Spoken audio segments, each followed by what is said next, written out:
to second lesson.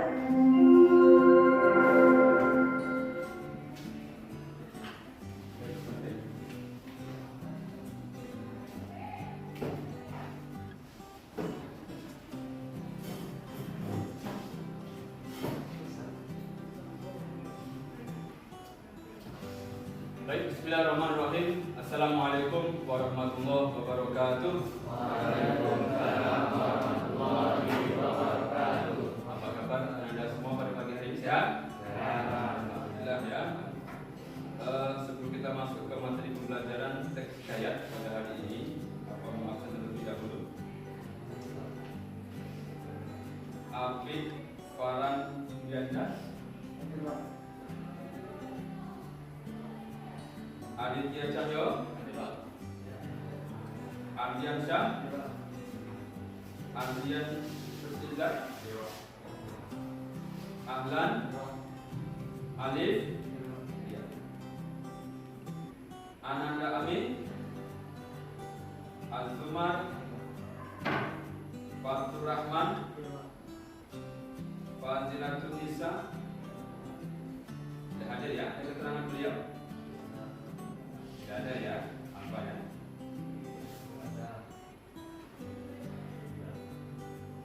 Gatan Ramadan, Gilang Sanjaya. Apa keterangannya? Ada yang tahu? Tidak ada. Habibie Al-Muzaki, Kalimatus Sa'diyah, Husna Maharani, Intan Nur Diana. Ada keterangannya? Ivan Marvelino, Jelila Octavia. Ya.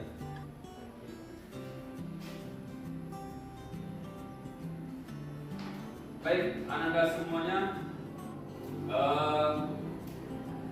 untuk kegiatan pembelajaran di masa pandemi ini, izin Bapak buka masker karena Bapak memberikan materi. Ananda diharapkan untuk tetap mematuhi protokol kesehatan, sekalipun kita sudah tetap terbatas atau PTM. Namun dalam hal menjaga kesehatan menjadi prioritas. Seperti yang disampaikan bahwa saat ini kita sedang masuk kepada new normal, kebiasaan baru, bahwa masker itu menjadi sebuah kewajiban. Kalau dulu kita pakai masker terlihat aneh, sekarang kita terbalik. Kalau tidak pakai masker terlihat aneh. Maka itu sudah menjadi normal yang harus kita laksanakan. Baik Anda semuanya, Bapak minta ketua kelas silakan dipimpin untuk pembacaan doa. Siap, gerak, berdoa, mulai.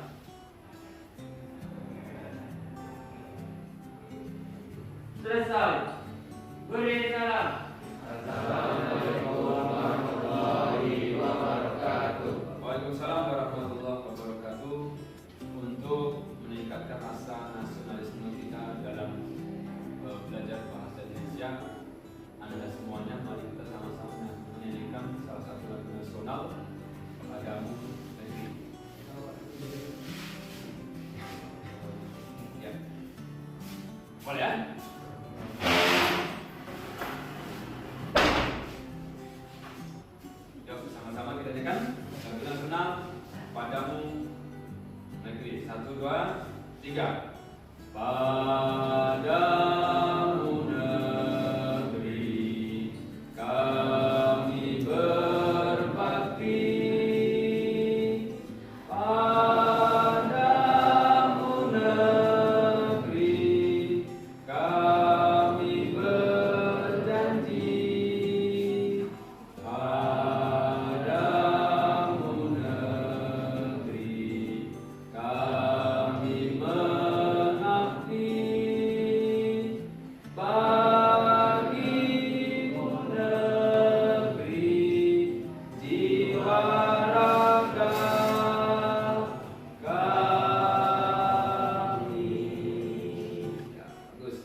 lalu kita sudah membahas satu buah materi yaitu tentang teks hikayat. Ya, maka pada hari ini kita akan kembali mengulas tentang teks hikayat, yaitu bagaimana kita yang pertama ya mengaitkan atau mengonversikan teks hikayat menjadi ke dalam sebuah cerpen. Kemudian menguraikan perbedaan kaidah kebahasaan antara hikayat dan cerpen. Yang ketiga, membedakan nilai-nilai yang tercantum dalam teks hikayat dan teks cerpen. Nah, Anda semuanya sebelum Bapak masuk ke dalam materi, sama-sama kita lihat terlebih dahulu ada PowerPoint mengenai teks hikayat yang Bapak tampilkan ya. Yang pertama perhatikan ke depan ya. Teks cerita rakyat atau hikayat. Yang pernah mendengar atau melihat hikayat ya? Ada pernah mendengar? Di SMP kita sudah belajar apa itu hikayat. Kemudian di kegiatan sehari-hari kita tidak sering mendengar itu hikayat. Ada yang tahu apa itu hikayat? Ya, kita lihat apa itu kan? Ya, kita lihat di sini.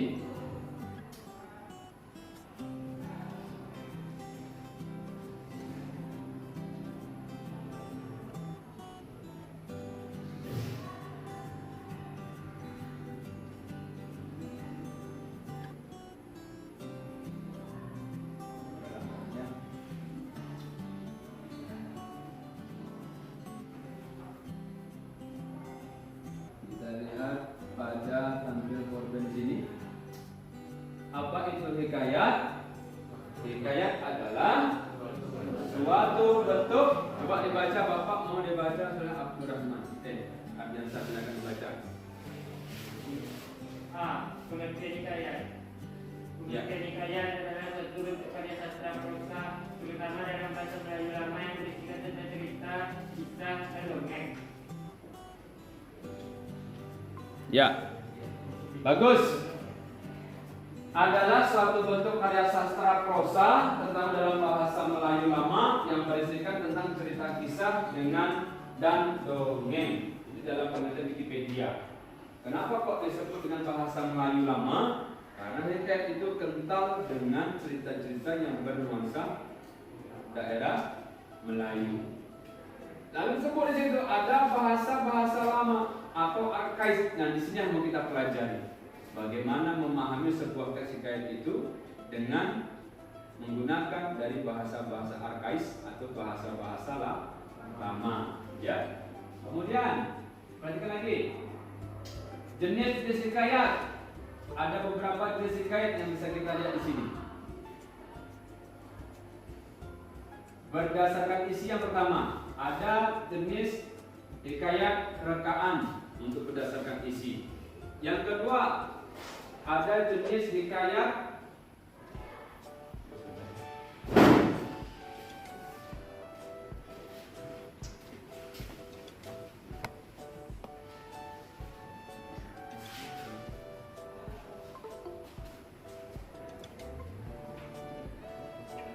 baik.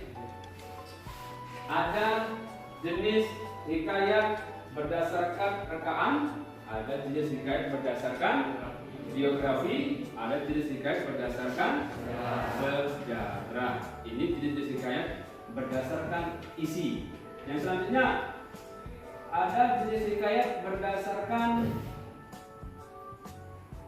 asal.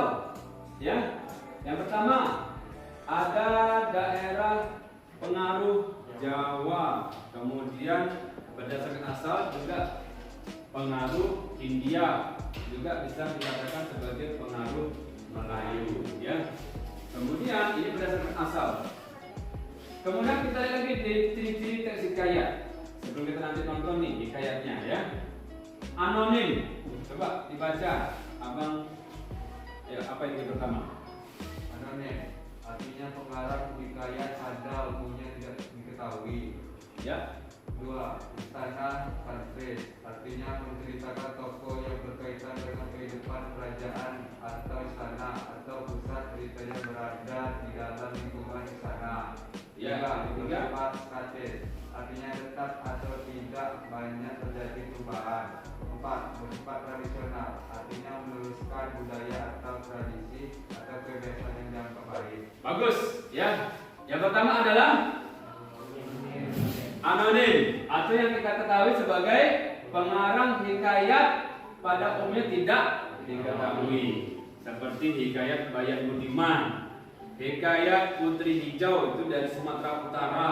Itu pengarangnya siapa? Tidak diketahui. Yang kedua, Istana Sen. Apa Istana sentris? Iya, menceritakan tokoh yang berkaitan dengan kehidupan kerajaan. Yang ketiga? Yang ketiga? Bersifat statis. Apa itu statis? Iya, tetap atau tidak banyak terjadi perubahan. Yang terakhir, bersifat tradisional, meneruskan budaya atau tradisi atau kebiasaan yang dianggap baik, seperti hikayat Bayan Budiman, hikayat Putri Hijau yang ada di Sumatera Utara. Ya, bagaimana seorang putri raja ini sangat terkenal, kemudian kecantikannya terkenal, bahkan ketika berjalan aura hidup itu terpancar. Sampai ada seorang raja sebelah ingin meminang, tidak mau ini Putri Hijau dipinang sama anak raja sebelah. Jadi kira-kira bagaimana kelanjutannya? Kita lihat nanti dalam sebuah video tayangan teks hikayat. Ya.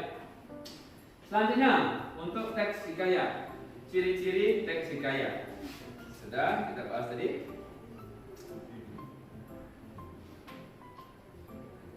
Ya.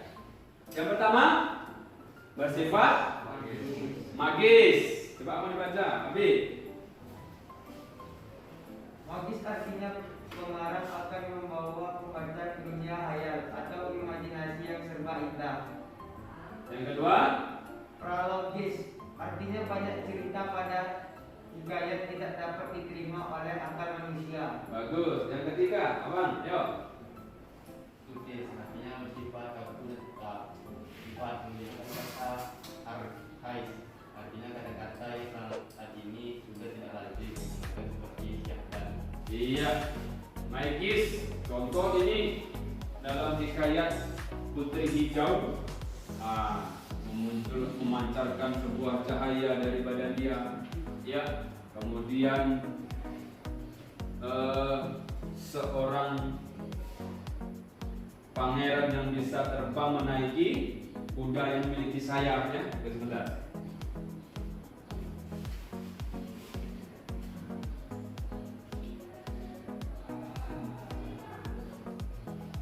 Ya, kemudian pernah mendengar sebuah sultan yang kemudian bisa membangun sebuah kerajaan dalam satu malam, seperti cerita-cerita hikayat yang memiliki kekuatan magis. Yang kedua, prologis, banyak cerita pada hikayat tidak dapat diterima oleh akal manusia. Ini berkaitan dengan magis tadi, ya.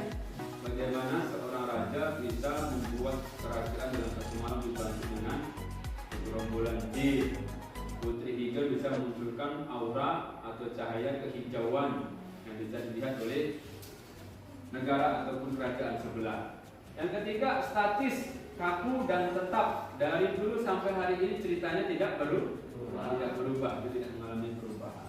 Menggunakan kata arkais, ini kita bahas. Arkais adalah kata-kata lama yang sudah tidak lagi atau tidak lazim digunakan pada saat ini, karena bahasanya itu rata-rata menggunakan bahasa Melayu. Hikayat itu dari sisi asalnya dari daerah Melayu itu menggunakan bahasa arkais. Kemudian perhatikan lagi struktur teks hikayat. Yang pertama, apa yang pertama? Coba dibaca, Abang. Habib. Tema menyangkut soal kepercayaan pendidikan, agama, pandangan hidup, adat istiadat, kebiasaan dan sosial. Bagus. Yang kedua, yuk.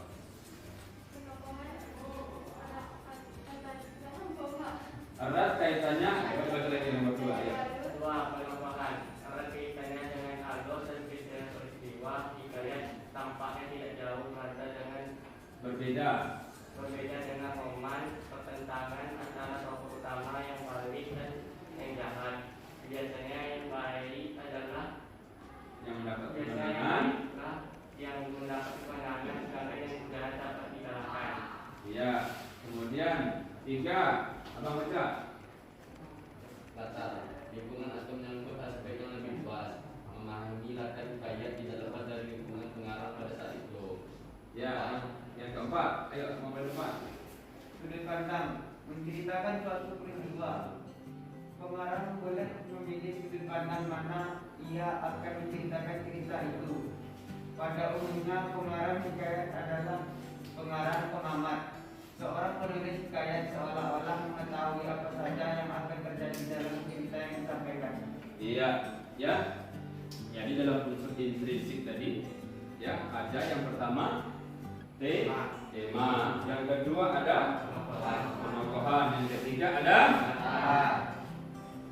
latar, yang keempat ada sudut pandang. Nah, ini dalam bentuk unsur intrinsik dalam sebuah teks hikayat.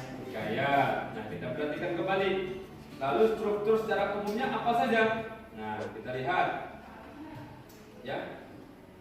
Yang pertama, orientasi, ya. Yang pertama orientasi. Yang kedua, setelah orientasi ada ya rangkaian kejadian atau ya rangkaian kejadian.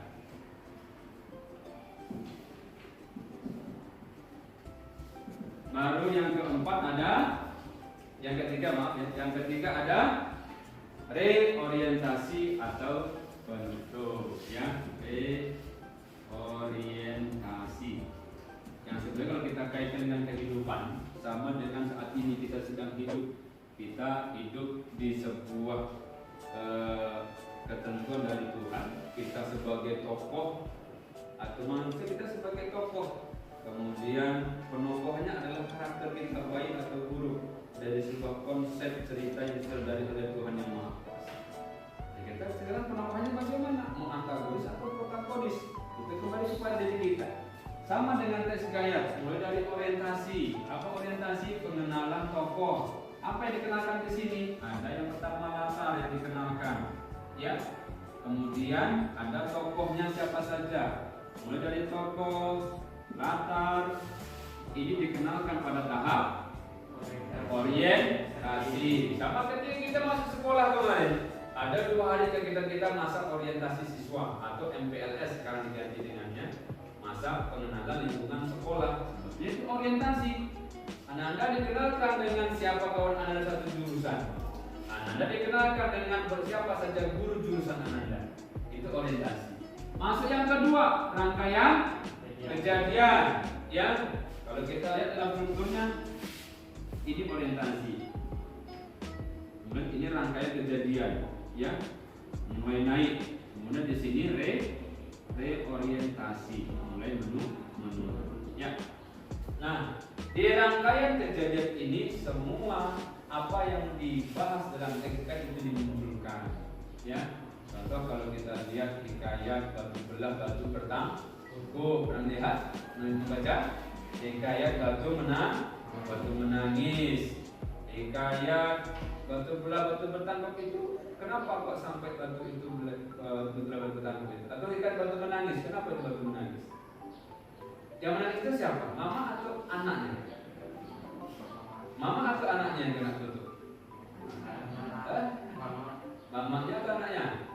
Ya, itu batu belah batu bertangkup dan batu menangis. Itu sebuah hikayat dimunculkan ketika naik ke atas masuk ke tahap rangkaian kejadian itu dimunculkan apa masalah. Reorientasi penyelesaian dari sebuah cerita hikayat itu. Ini strukturnya. Baik. Masuk ke dalam unsur intrinsiknya, ada tema, kemudian ada penokohan. Penokohan itu karakter dari tokoh. Kita lihat kalau dalam sebuah cerita Malin Kundang, bagaimana tokoh Malin Kundang antagonis atau protagonis. Antagonis itu kalau kita artikan secara gampangnya jahat. Protagonis itu baik. Kemudian tripagonis pembantu. Saatnya jam 3 dimulai. Kemudian It's time to begin the third lesson. baik. Ada tokoh. Kalau tokoh itu apa? Ada tokoh utama, tokoh pembantu. Ya itu tokoh. Kalau penokohan ada antagonis, ada protagonis, ada tripagonis. Kemudian kalau latar, ada latar. Bagus, latar tempat. Apa lagi? Ada latar waktu. Apa lagi? Suasana. Ini latar dalam sebuah teks hikayat. Ya. Sudut pandang ada 3. Ada orang pertama tuh. Kalau kita mau tampil begini nih. Kalau kita memahami sudut pandang itu lebih gampangnya. Ya. Sudut pandang orang pertama, orang kedua, orang ketiga. Kemudian ini tunggal. Ini jamak. Kalau kita memahami yang tunggal gampang, antara aku, kau, dia. Antara aku, kau, dan dia. Aku sebagai orang pertama apa? Tunggal atau jamak? Tunggal. Kau? Apa sih arti tunggal? Satu. Kalau jamak apa ada jamak? Banyak. Lah bagus. Lebih dari satu. Jamak itu artinya lebih dari satu. Karena lawan kata tunggal itu jamak. Kalau lawan kata banyak itu sedikit. Kita ada 15 orang hari ini yang masuk contoh. Yang datang cuma 2 orang. Itu banyak atau sedikit? Sedikit. Tapi yang 2 orang itu sudah jamak. Karena jamak tidak ada banyak. Tapi kalau banyak sudah pasti jamak. Ya. Jadi jamak ada lebih dari satu. Maka dari antara aku, kau, dia, aku orang pertama tunggal. Kau orang kedua apa? Tunggal. Dia orang ketiga tunggal. Kenapa? Karena dia sendiri, gitu loh. Kalau jamak berarti lebih dari satu. Kalau aku sendiri, kalau lebih dari satu berarti apa? Kami, bagus. Kami, kalau tadi tunggal orang pertama, ya, ada aku. Dan apa lagi? Saya, ya. Kalau jamaknya apa? Kami, bagus. Apa lagi? Kita, bagus. Itu orang pertama tunggal dan orang pertama jamak. Sekarang orang kedua tunggal. Kau, bagus. Kemudian apa lagi? Kamu. Apa lagi? Anda. Ya. Kalau dia lebih dari satu apa namanya? Iya, mereka.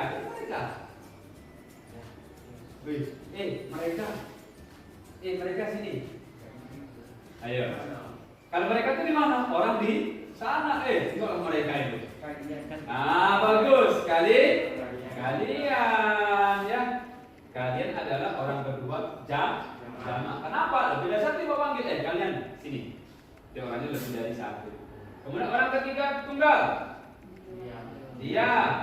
Iya. Kalau dia lebih dari satu, bagus. Mereka. Ya. Apa beda antara kami dan kita? Kita bahas dulu sudut pandangnya dulu. Kalau kami, Pak, kami mau ke dana buatan besok.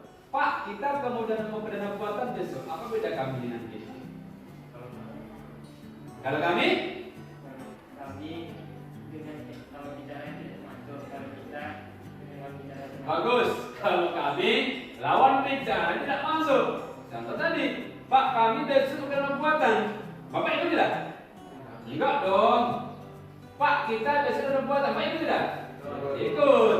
Itu beda antara kami dan kita sebagai orang ketiga. Tunggal atau jamak? Kami yang ketiga dalam berapa? Orang pertama jamak. Ya. Oke, itu mengenai sudut pandang. Baik, Ananda semuanya sampai di sini ada yang bertanya, silakan. Ya, silakan. Ya. Perbedaan hikayat sama cerita apa? Oke, bagus. Apa sih Pak perbedaan antara hikayat dan cerpen? Ada yang bisa menjawab? Yang lain? Hikayat itu apa? Cerpen itu apa? Ya, hikayat itu apa? Cerpen itu apa?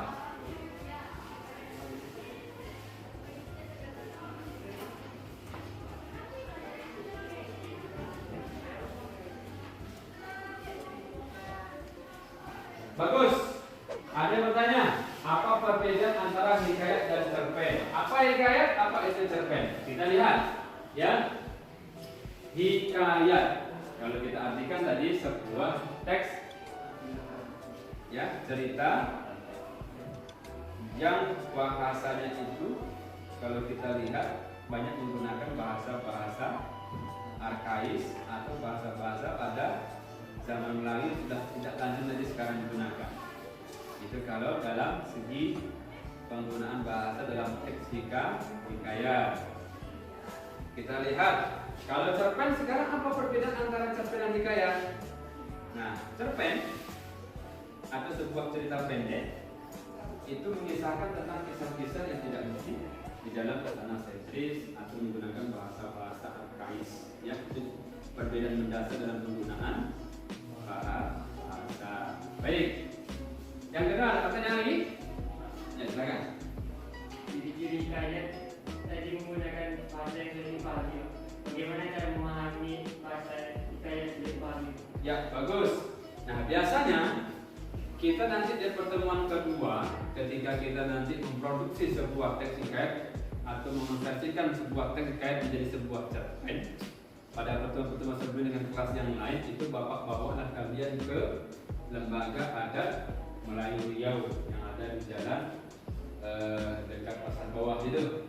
Nah, di sana kita nanti bisa bertanya dari hikayat yang kamu baca. Contoh kamu baca hikayat Batu Belah Batu Bertangkuh, atau membaca hikayat Payah Budiman, atau membaca hikayat Batu Menangis. Dari hikayat yang sudah kamu baca itu, apa saja kata-kata yang kamu anggap sulit, kemudian kita catat, nanti kita sama-sama pergi ke lembaga adat Melayu Riau. Karena untuk khusus kamus yang membahas tentang bahasa-bahasa arkais dan hikayat itu belum kita miliki, ya. Jadi kita bawa sama-sama untuk ke sana, dan mereka biasanya sangat welcome sekali, sangat menerima kehadiran kita untuk membahas atau memberikan materi tentang bahasa-bahasa arkais yang sulit kita pahami dalam sebuah konteks. Ada yang bertanya, silakan. Sebelum kita ke LKPD, ya silakan. Baik. Struktur teks hikayat tadi sudah Bapak bahas. Ada di 3. Yang pertama orientasi atau pengenalan tokoh, latar, waktu, suasana. Di situ semuanya diuraikan dalam sebuah tahap, yaitu orientasi. Yang kedua, masuk ke tahap rangkaian kejadian dalam sebuah hikayat. Kalau kita lihat dari cerita Batu Belah Batu Bertangkuh, munculnya masalah ketika seorang ibu dengan anak yang durhaka tidak mau mengikuti perintah ibu. Itulah muncul rangkaian kejadian atau peristiwa. Yang ketiga, masuk ke dalam tahap reorientasi atau penurunan atau penyelesaian masalah. Baik, kita ada 1, 2, 3, 4, 5, 6, 7. Ada 7 orang. Bapak mau kalian bergabung 3. Satu kelompok 3 orang. Ayo silakan. Ini gabung mejanya. Abang gabung ke sini. 1, 2, 3 gabung. 1, 2, 3 gabung. 1, 2, 3 gabung. 1, 2, 3 gabung. Kamu berdua.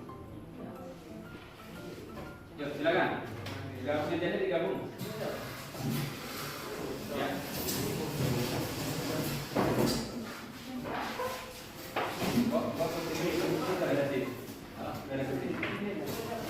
Ayo silakan digabung mejanya. Ini gabung mejanya ke situ. Kamu di depan nih. Ya, kamu bertiga nih. Jadi gabung sebelah kiri.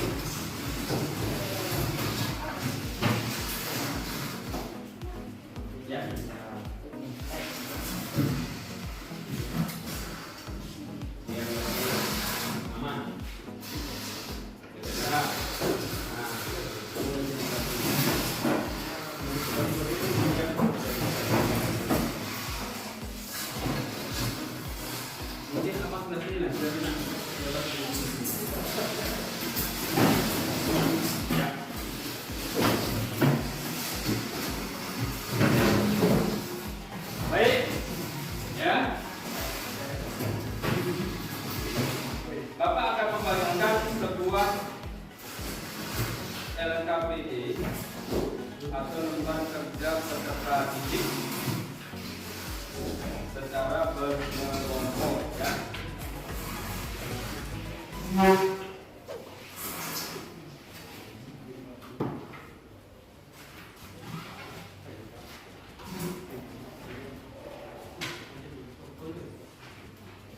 Sedikit. Nah, perhatikan cara kerjanya.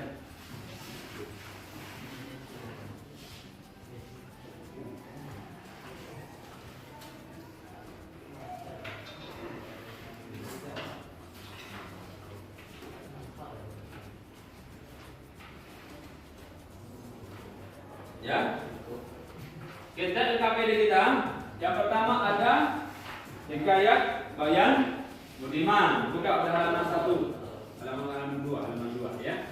Halaman 2 dibuka, ada Hikayat Bayan Budiman. Silakan Anda baca semuanya sampai selesai. Itulah hikayat. Yang kedua, ya, ini ada Hikayat Bayan Budiman sampai di sini. Oh, ini hikayat dari sini.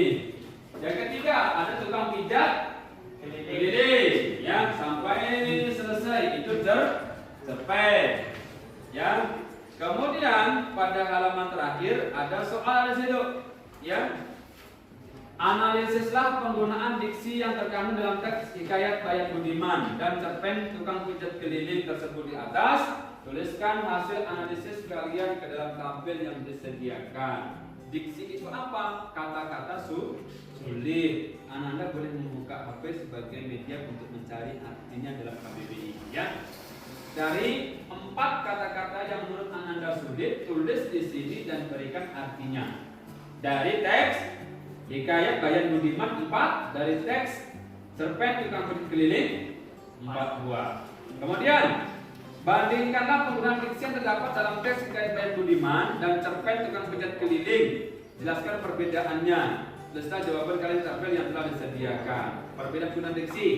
Tadi salah satunya. Kalau Hikayat Bayan Budiman apa diksinya? Sulit. Contoh nih, diksinya sulit dipahami. Yang kedua, yang cerpen mudah dipahami. Kemudian perbedaan diksi. Diksi apa diksi? Pilihan kata. Yang kedua, diksi dalam teks hikayat, contohnya ini ya.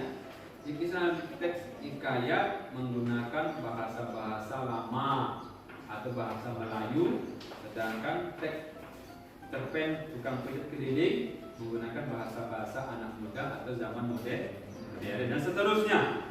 Yang nomor 3, majas. Ada 4 di situ majas, cukup diisi 2 saja. Cari majas nanti di internet, personifikasi atau metafora, cari 2 saja majasnya, kemudian ambil kalimatnya. Ya. Yang tukang pijat keliling juga begitu. Cari 2 dan kutipan teks majasnya itu apa. Yang nomor 4 tentang tukang pijat keliling, penggunaan majas dalam teks itu ditinggalkan terlebih dahulu. Ya. Ya. Sampai nomor 3. Kemudian nanti di akhir Ananda diarahkan untuk merubah teks hikayat menjadi ke dalam sebuah cerpen. Nah, waktu sekarang pukul 8.50. Bapak berwaktu sampai 9.20, 30 menit ya sekarang. Ya, silakan. Silakan diskusikan bersama kawan sekelompok, ya, untuk menyelesaikan lembar kerja kita ini, ya.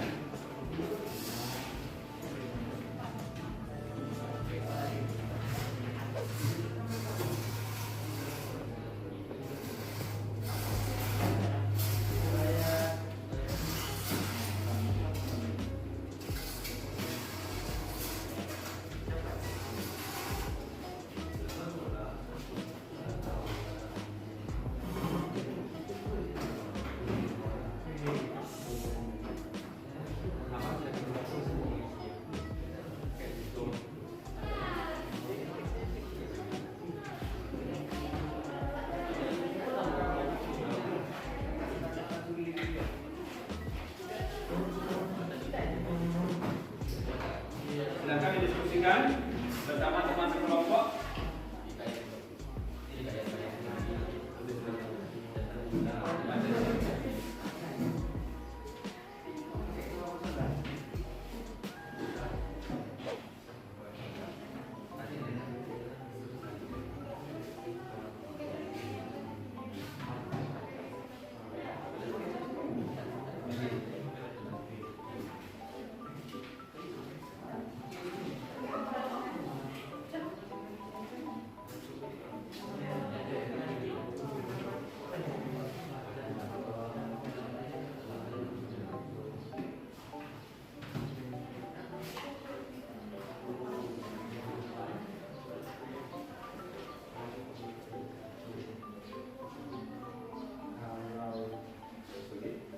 Kalau sulit ya, karena kurang kita KPD-nya coba cek di internet. Hikayat bayar Budiman, ada ya? Kalau tak sulit KPD-nya boleh dibuka handphonenya, cari di Google Hikayat bayar Budiman, ada ya?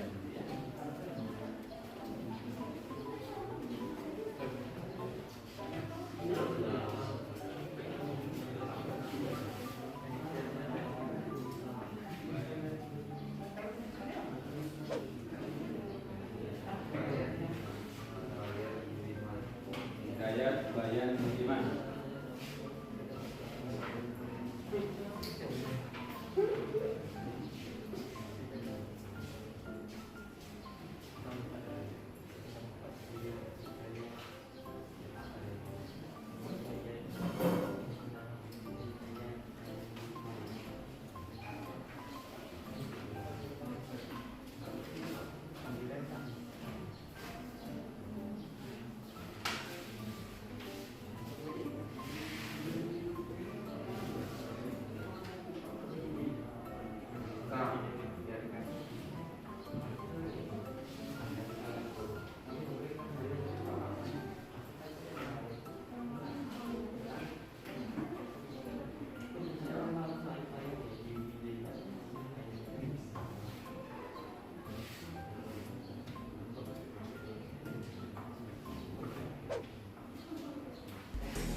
Ya. Kurang ya?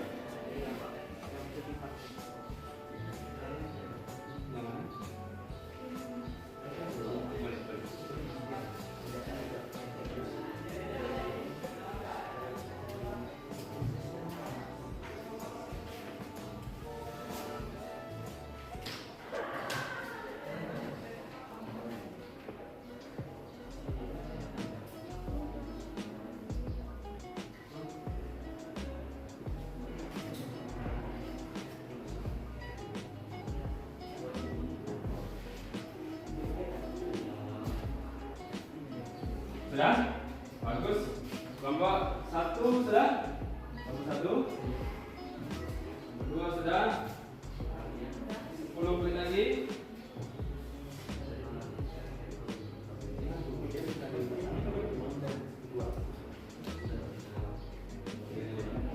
Baik.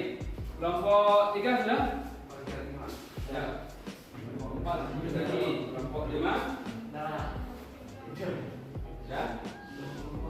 Lagi ya.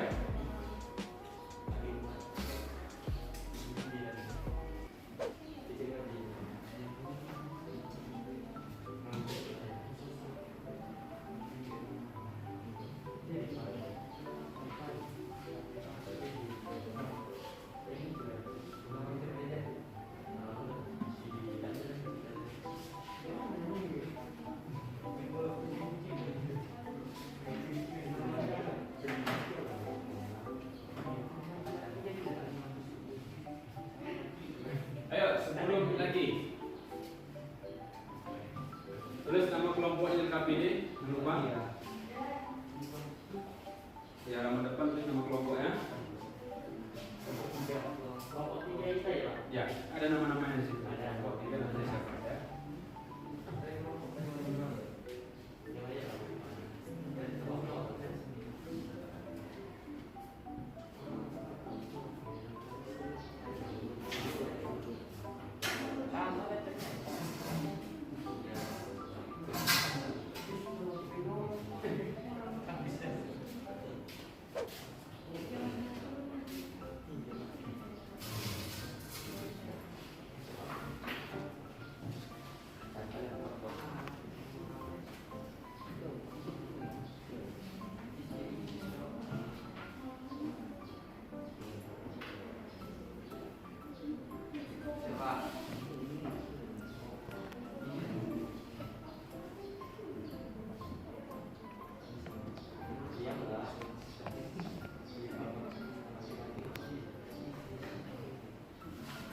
Lima menit lagi ya.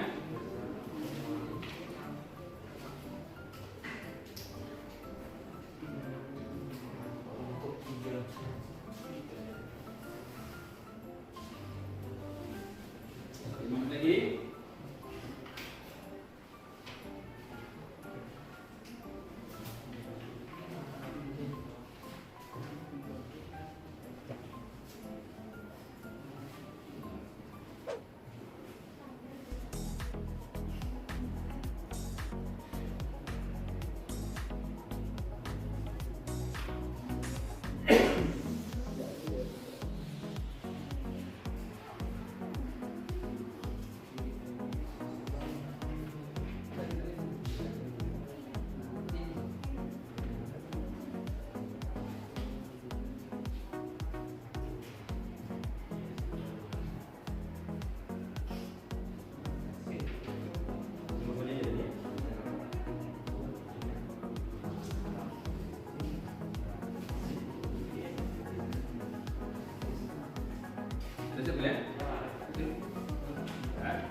Nama jangan lupa nama kelompoknya.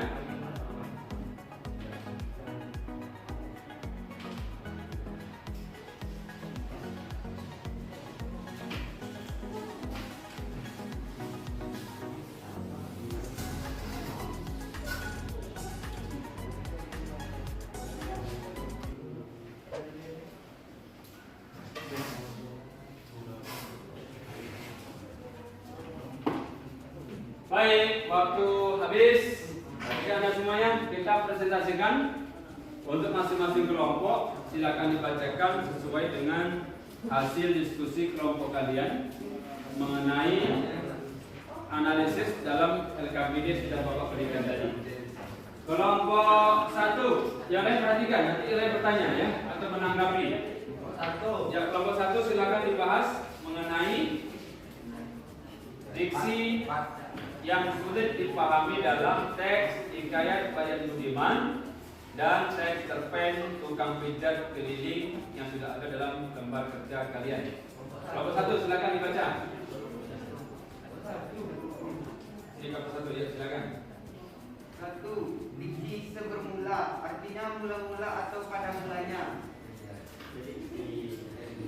2. Beranak, artinya mempunyai anak. Yang ketiga, 3. Perniagaan, artinya perdagangan. bagus. 4. Paras, artinya rupa muka atau wajah. Baik. Untuk tukang pijat keliling, 1. Diksinya taklim, artinya amat hormat dan sopan. yang saya perhatikan dulu. 2. Diksinya merapal, artinya mengucap atau membaca. Ya, baik. 3. Diksinya mayit, artinya jenazah atau tidak bernyawa. Selanjutnya. 4. Diksinya beriuk-iuk, artinya berkelok-kelok. Iya, bagus. Tepuk tangan dulu. Untuk kelompok 1 ya. Diksi yang sudah dicari dalam KBBI. Baik, kelompok 2. Silakan dibaca hasil diskusinya.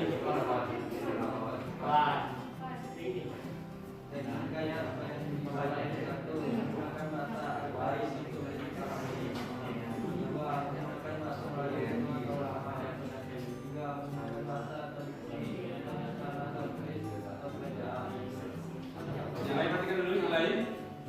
Sebentar. Yang lain perhatikan dulu yang lain. Nanti menanggapi. Ya, silakan. Ulang yang pertama. Menggunakan bahasa arkaik. Ya, menggunakan bahasa arkaik untuk dipahami. Yang kedua. Menggunakan bahasa Melayu atau Arab. Baik, selanjutnya. Menggunakan bahasa atau diksi tentang istilah target atau kerajaan. Ya. Teks cerpen Tukang Pijat Keliling. 1. Menggunakan bahasa yang mudah dipahami, yang menggugah dan jelas. Ya. 2. Menggunakan bahasa Melayu modern. Kemudian. 3. Menggunakan bahasa atau diksi yang umum terjadi di dalam masyarakat. Ya. Cukup ya? Baik, tepuk tangan dulu untuk kelompok 2 ya. Sudah menentukan tentang penggunaan diksi dalam teks Hikayat Bayan Budiman dan teks cerpen Tukang Pijat Keliling. Ya, silakan. Kelompok 3. Hasil analis penggunaan majas dalam teks Hikayat Bayan Budiman. Jenis majas hiperbola, kutipan teks apapun apa ini haraplah sebuah jikalau jahat sekalipun pekerjaan Tuhan seperti Allah dan para hamba penanggungnya. Jenis majas retoris, kutipan teks apakah dicari oleh segala manusia di dunia ini saya martabat, kesabaran dan kekayaan. Jenis majas analogi, kutipan teks adapun akan hamba tersebut ini adalah seperti kayak seekor unggas bayar. Ya, bagus. Untuk kelompok 3 sudah menentukan tentang majas yang terdapat dalam teks Hikayat Bayan Budiman. Kelompok 4, silakan. 1. Nilai agama. Konsep nilai memberikan nasihat jika seorang yang melanggar aturan agama. Kutipan teks. Jadi kita harus bernasihat jika terdapat seorang yang melanggar aturan Allah SWT. 2. Sosial. Konsep nilai bermusyawarah untuk berpendapat. Kutipan teks. Sebelum pergi berpergian. Sebelum pergi berpamitan dia kepada istrinya.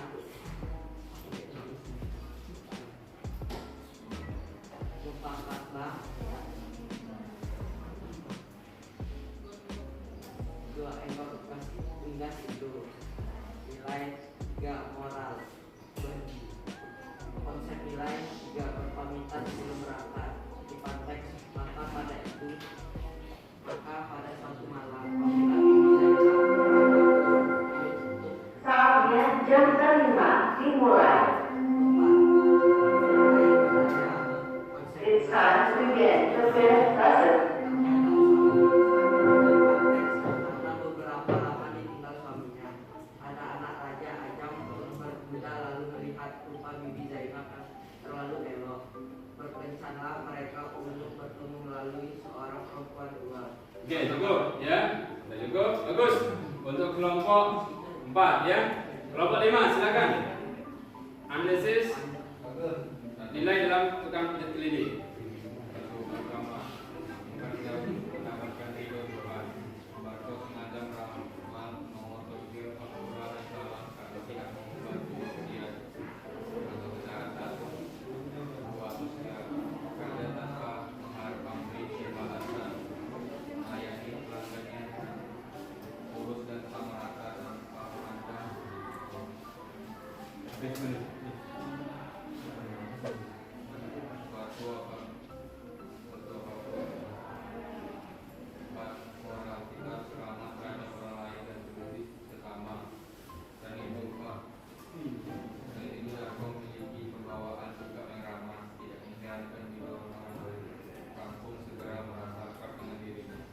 Baik, terima kasih. Tepuk tangan untuk kita semuanya.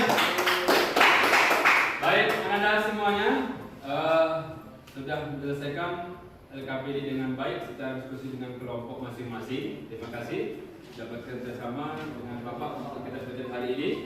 Selanjutnya, Bapak akan memberikan soal evaluasi kepada kalian semuanya.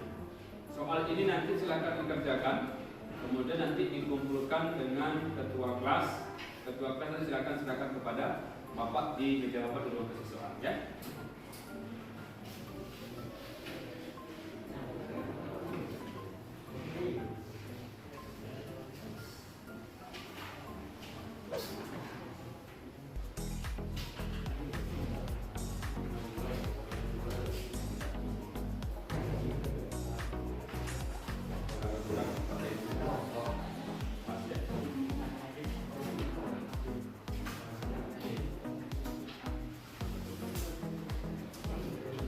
Ya, baik. Anda semuanya Bapak banggakan. Artinya, dalam pembahasan teks hikayat, mungkin bisa disimpan dulu evaluasinya. Ada yang ke depan terlebih dahulu.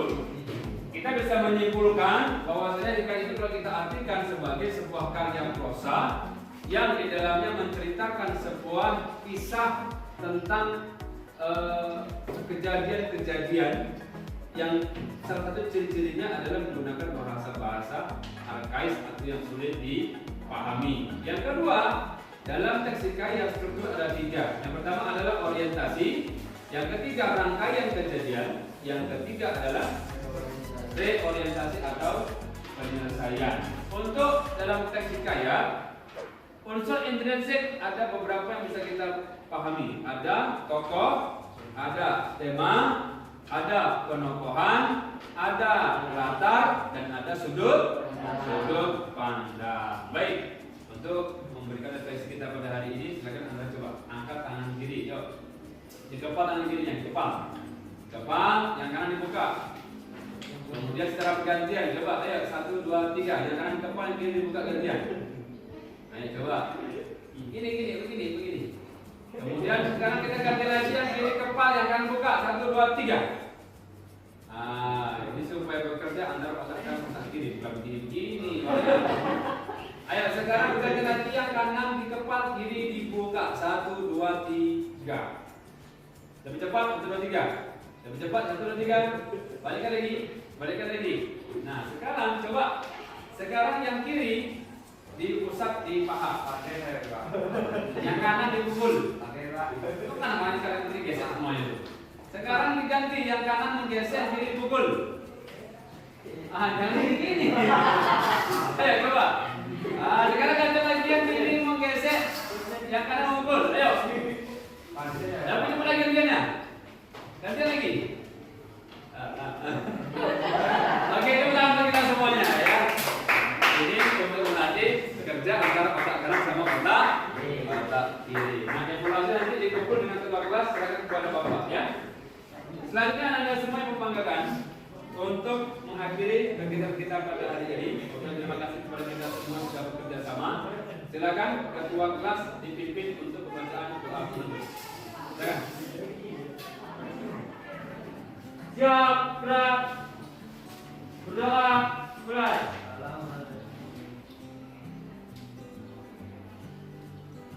Nasar, beri salam.